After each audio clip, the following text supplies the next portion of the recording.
CM Mamata Banerjee के खिलाफ हल्ला बोल। सैकड़ों महिलाओं ने सड़कों पर किया प्रदर्शन। ममता बनर्जी का सड़क पर फूका पुतला। बंगाल में महिलाओं के साथ अत्याचार पर आक्रोश।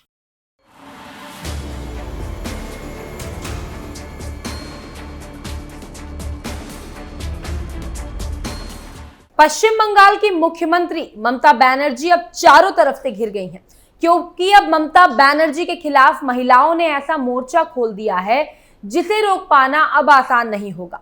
ममता बनर्जी लगातार एक के बाद एक नई मुसीबत में फंसती जा रही हैं, लेकिन इस बार जिस मुसीबत ने उनके दरवाजे पर दस्तक दी है उसे खुद ममता बनर्जी ने ही दावत दी है। अब आप सोच रहे होंगे कि आखिर ममता बनर्जी खुद अपने लिए मुसीबत को दावत क्यों देंगे, तो इसका सीधा सा जवाब ये है कि अगर ममता बनर्जी ने अपने राज्य में हो रहे महिलाओं पर अपराध पर लगाम लगाई होती तो आज महिलाएं इंसाफ पाने के लिए सड़कों पर नहीं उतरी होती। अब जब महिलाओं ने सड़क का रास्ता अपना लिया है तो फिर ममता बनर्जी की कुर्सी ही खतरे में नजर आ रही है, जिस ममता बनर्जी कैसे बचाएंगी ये देखना काफी अहम होगा। तो क्या कुछ है पूरा मामला, सब कुछ आपको टर्निंग पॉइंट में बताते हैं। नमस्कार, मैं हूं आपके साथ प्रियांशी मिश्रा और आप देख रहे हैं कैपिटल टीवी का खास शो टर्निंग पॉइंट। महिलाओं के हक की बात करने वाली और महिलाओं की सुरक्षा का दावा करने वाली पश्चिम बंगाल की सीएम ममता बनर्जी के खिलाफ महिलाओं ने ही सड़क पर विरोध प्रदर्शन शुरू कर दिया है। नौबत यहां तक आ गई है कि महिलाओं ने सीएम ममता बनर्जी का पुतला तक फूंक दिया है, जिसे साफ तौर पर यह अंदाजा लगाया जा सकता है कि यह विरोध आसानी से थमने वाला नहीं है। पश्चिम बंगाल में महिलाओं के साथ अपराध की घटनाएं लगातार सामने आ रही थी, जिसका असर पूरे देश पर पड़ रहा था। पश्चिम बंगाल में महिलाओं पर हो रहे अत्याचार के खिलाफ बिहार में भी विरोध प्रदर्शन देखने को मिला, जहां पर सैकड़ों महिलाओं ने सीएम ममता बनर्जी के खिलाफ मोर्चा निकाला, जिसकी वजह से ममता बनर्जी की कुर्सी का खतरा मंडराने लगा है। बिहार की राजनीति में पश्चिम बंगाल की मुख्यमंत्री ममता बनर्जी के खिलाफ महिलाओं ने सड़क पर हल्ला बोल करके ममता बनर्जी की सरकार को चेतावनी दी है। पटना महिला चेतना मंच के बैनर तले प्रदर्शन कर रही महिलाओं ने टीएमसी अध्यक्ष का पुतला फूंका। पटना के आयकर गोलंबर के पास भारी संख्या में मौजूद महिलाओं ने ममता बनर्जी के खिलाफ नारेबाजी करते हुए उनका पुतला दहन किया। प्रदर्शन कर रही महिलाओं ने कहा कि बंगाल में महिलाओं के साथ अत्याचार हो रहा है। ममता बनर्जी वहां की मुख्यमंत्री हैं, लेकिन सब कुछ जानते हुए भी वो दोषियों के खिलाफ कार्यवाही नहीं कर रही हैं। प्रदर्शन कर रही महिलाओं ने ममता बनर्जी के इस्तीफे के साथ ही साथ बंगाल में राष्ट्रपति शासन लगाने की मांग की है। ममता बनर्जी की मुसीबत कम होने का नाम नहीं ले रही है और महिलाओं के प्रदर्शन ने ममता बनर्जी के लिए नई मुश्किल खड़ी कर दी है। गद्दी छोड़े ममता बनर्जी। पटना में महिलाओं के प्रदर्शन में शामिल मालती सिंह ने आरोप लगाया है कि ममता बनर्जी प्रदेश में महिलाओं पर काफी अत्याचार कर रही हैं। प्रदर्शन कर रही महिलाओं ने ममता बनर्जी के इस्तीफे के साथ ही साथ बंगाल में राष्ट्रपति शासन लगाने की मांग की है। ममता बनर्जी की मुसीबतें कम होने का नाम नहीं ले रही हैं और महिलाओं के प्रदर्शन ने ममता बनर्जी के लिए नई मुश्किल खड़ी कर दी है। पटना में महिलाओं के प्रदर्शन में शामिल मालती सिंह ने आरोप लगाया है कि ममता बनर्जी प्रदेश में महिलाओं पर काफी अत्याचार कर रही हैं। प्रदर्शनकारियों के मुताबिक बंगाल में महिलाओं के साथ अगर कोई आपराधिक घटना होती है तो वो कोई सुनने को तैयार नहीं होता, वहां उसकी सुनवाई नहीं होती है। बंगाल की महिलाएं काफी परेशान हैं। हम पीएम मोदी से आग्रह करेंगे कि बंगाल में राष्ट्रपति शासन लागू कर दें, जितनी जल्दी हो सके ममता बनर्जी गद्दी छोड़ दें। यानी पश्चिम बंगाल में हो रहे महिलाओं पर अत्याचार की वजह से उसके खिलाफ कार्यवाही न करने की वजह से ममता बनर्जी की कुर्सी पर भी खतरा मंडराने लगा है। बंगाल में लागू हो राष्ट्रपति शासन। प्रदर्शन में शामिल कुछ महिलाओं ने मीडिया रिपोर्ट्स का जिक्र करते हुए बंगाल की कानून व्यवस्था को दयनीय बताया है। उन्होंने कहा कि बंगाल में महिलाओं के खिलाफ हो रहे अत्याचार के खिलाफ हमने ममता बनर्जी का पुतला जलाकर अपना विरोध जताया है। बंगाल से हाल ही में एक वीडियो सामने आया है जिसमें एक लड़का और लड़की को रॉड से पीटा गया, लेकिन दोषियों के खिलाफ ममता बनर्जी कोई कार्यवाही नहीं कर रही हैं। महिलाओं ने मांग की है कि बंगाल में राष्ट्रपति शासन लागू हो और ममता बनर्जी इस्तीफा दें। इतना ही नहीं, महिलाओं पर हो रहे अत्याचार के खिलाफ महिलाओं का विरोध प्रदर्शन सिर्फ पटना में ही नहीं हो रहा है, पटना के अलावा और भी राज्यों में महिलाओं का विरोध देखने को मिल रहा है। जबलपुर के घंटाघर के सामने भाजपा महिला मोर्चा के जरिए पश्चिम बंगाल में महिलाओं के साथ हो रहे अत्याचार और हिंसक घटनाओं को लेकर भी प्रदर्शन किया जा रहा है। इस दौरान सीएम ममता बनर्जी और उनकी टीएमसी सरकार के विरोध में नारेबाजी करते हुए राष्ट्रपति के नाम ज्ञापन सौंपते हुए पश्चिम बंगाल की सरकार को बर्खास्त किए जाने की मांग की गई है। जबलपुर की पूर्व महापौर और भाजपा नेत्री स्वाति गोडबोले ने कहा कि जिस तरह से लगातार पश्चिम बंगाल में महिलाओं के साथ अत्याचार, हिंसक घटनाएं और हत्याएं हो रही हैं, उसको लेकर पश्चिम बंगाल की सरकार मौन धारण करके बैठी हुई है। लगातार पश्चिम बंगाल ऐसी घटनाओं से जल रहा है, उसके बावजूद भी मुख्यमंत्री ममता बनर्जी खामोश बैठी हैं। पहले संदेशखाली में महिलाओं पर अत्याचार हुआ, उसके बाद अब कूच बिहार में खुलेआम भी सड़क पर महिला के साथ मारपीट की गई और लोग वीडियो बनाते रहे। इससे शर्मनाक घटना नहीं हो सकती। जो महिलाएं आवाज उठाती हैं उनके घर के सामने कचरा फेंक दिया जाता है, उनके पीछे गुंडे लगा दिए जाते हैं। कानून व्यवस्था पूरी तरह से खत्म हो चुकी है।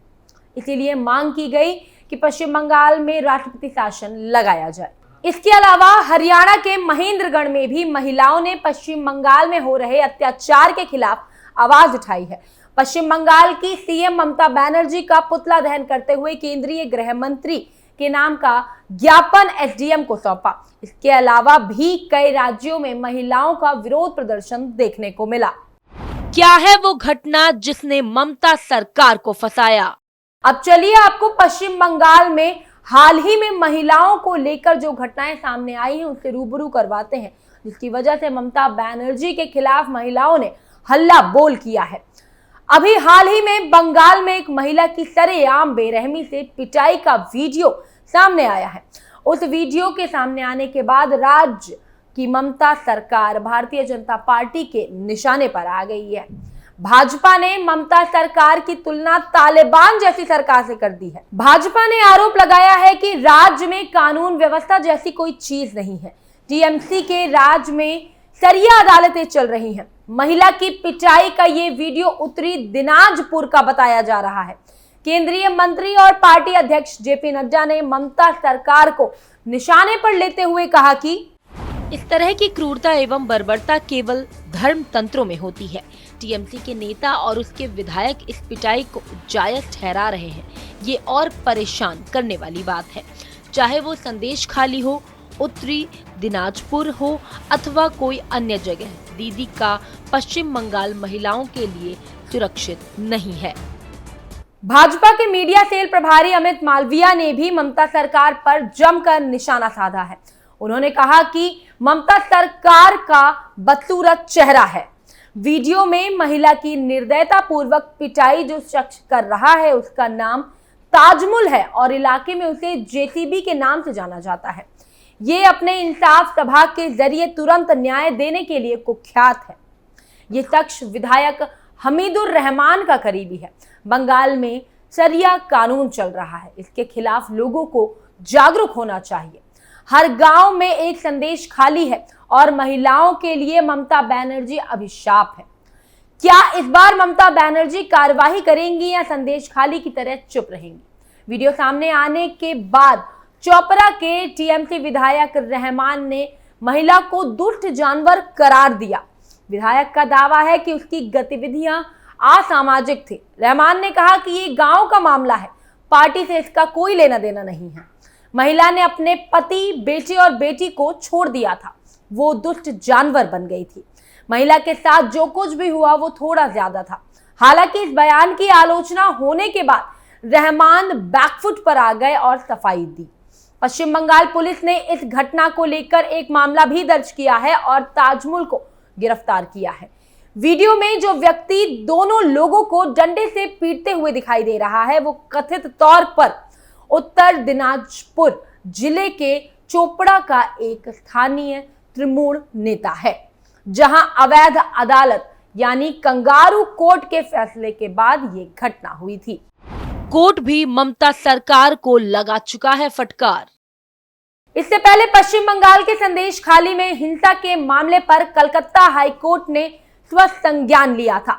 हाईकोर्ट की सिंगल बेंच ने उत्तर 24 परगना जिले के संदेशखाली में हुई घटना पर स्वतः संज्ञान लिया और 2 अलग अलग मामलों में सुनवाई की इजाजत दी।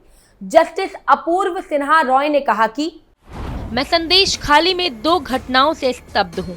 पहला मामला स्थानीय लोगों की जमीन जबरदस्ती कब्जा करने के आरोप से जुड़ा है। दूसरा बंदूक की नोक पर स्थानीय महिलाओं के यौन उत्पीड़न के आरोप के संबंध में है। ये अदालत मामले में खुद संज्ञान लेते हुए सुनवाई की इजाजत देती है। अदालत के लिए इस मामले में कदम उठाने का यही सही समय है। सिंगल बेंच ने राज्य सरकार को सुनवाई की अगली तारीख से पहले अदालत में एक रिपोर्ट दाखिल करने का भी निर्देश दिया।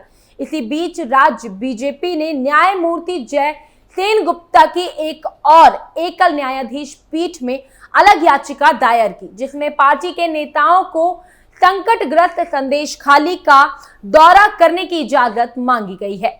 पश्चिम बंगाल विधानसभा में विपक्ष के नेता शुवेंदु अधिकारी के नेतृत्व में बीजेपी की विधायक टीम 13 फरवरी को संदेशखाली के लिए रवाना हुई, लेकिन उन्हें ग्रेटर कलकत्ता में क्षेत्र में ही रोक दिया गया। अधिकारी ने जस्टिस जय सेनगुप्ता की बेंच में एक याचिका दायर की और संदेशखाली जाने की इजाजत मांगी।